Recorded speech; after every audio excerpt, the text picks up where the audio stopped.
Je vous ai expliqué dans la vidéo précédente comment tracer votre feuille de route.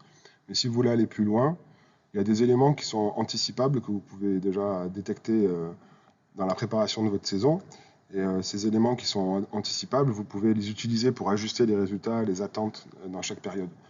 Sur ces éléments anticipables, on peut déjà repérer et prendre en compte le fait que les matchs soient à domicile ou à l'extérieur, ça a une influence sur le résultat. Le fait qu'à certains moments de la saison, il y a des équipes qui vont continuer à se battre pour le maintien et d'autres qui ne seront plus dans ces objectifs-là. Il y a un effet de cette motivation qui est créée par cette volonté de se maintenir, cette crainte de descendre. Le fait que le championnat peut être plus ou moins homogène ou hétérogène en fonction notamment du nombre de points que les grosses équipes ont accumulés. Voilà, ça peut compacter un petit peu les résultats, ça peut changer un petit peu les zones dans lesquelles vous allez fixer vos objectifs. Et aussi, évidemment, la situation de votre adversaire, selon où il en est dans sa saison. Si vous jouez, par exemple, une équipe réserve, de regarder quel est le calendrier de l'équipe première pour voir quelle équipe vous pourriez affronter. Si vous jouez une équipe avec beaucoup d'internationales, peut-être avant une période internationale ou après une période internationale, ça peut jouer sur l'état de l'équipe adverse. Et ça, c'est des choses que l'on peut voir. Ce qu'on va regarder sur cette vidéo, c'est cet effet maintien. J'ai constaté que en fin de championnat, des fois, le classement de l'adversaire n'est pas forcément synonyme de la difficulté du match.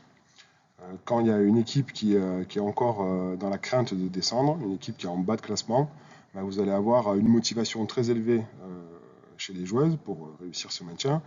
Et une équipe qui peut être dans le ventre mou peut finir un peu plus en roue libre et être moins engagée dans ses matchs. Et ça, c'est des choses que l'on peut voir dès le début de saison en fonction de notre calendrier.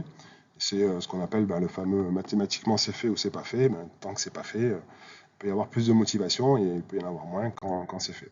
Cet effet maintien, on peut le détecter en amont de la saison. Pour cela, moi j'ai une méthode, c'est que j'inverse le classement. Donc les dernières sont les premières. Et ce chiffre 1, 2, 3 que vous voyez ici dans le tableau, c'est un chiffre, je le soustrais au nombre de journées.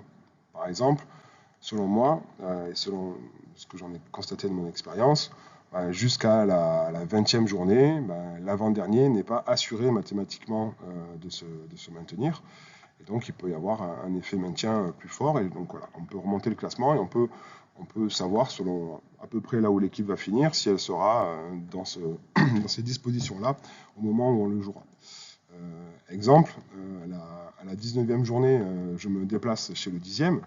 Il ne sera encore pas assuré mathématiquement de se maintenir.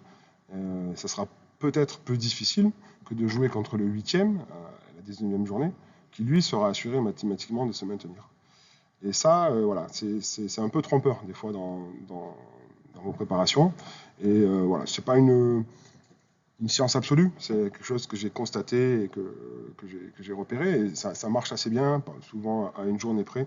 Vous pouvez prévoir, savoir si votre adversaire sera impacté par cet effet maintien ou pas.